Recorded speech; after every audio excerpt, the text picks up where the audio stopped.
علیکم السلام و رحمت الله و برکاته. در رابطه با مسئله زکات قرض، البته در این مسئله علما قرض رو به دو قسم تقسیم کرده هستند. یکی قرضی است که مرجوع الادا است، یکی قرضی است که غیر المرجوع ادا است. مرجوع ادا به این معنی که یعنی قرضی است که امید است اینکه اون نفری که مو قرض گرفتگی است برمیگرداند. و غیر علما میگن که اگر شخصی که قرض گرفته امید است که قرض برمیگرداند، هر سال از او زکات میدهد.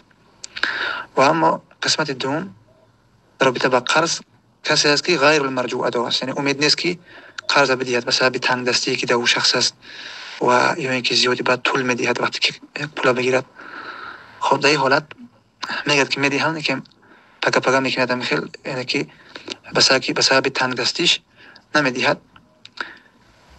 در رابطه علما میگن که در یک قسم زکات نیست، یا قول هم که زکات نیست و اگر که امو پول به دست آورده فقط من باب احتیاط یک سالش میدهد. این است. بله، البته باز علما در این مسئله تفصیلی بیان کرده هستند، لیکن خلاصه در این مسئله امین است. بارک الله فیکم.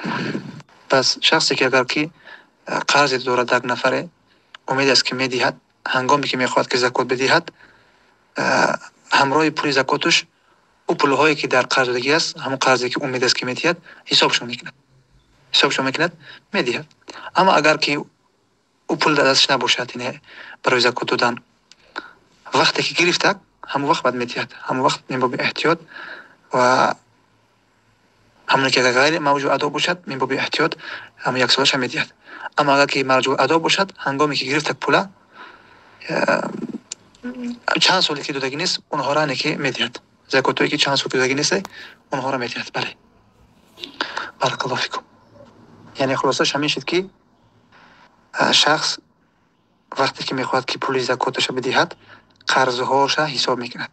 همون قرضهایی که امید است که میدهند، یقین دارد، امید دارد که میدهند، اونها را حساب میکند. اگر که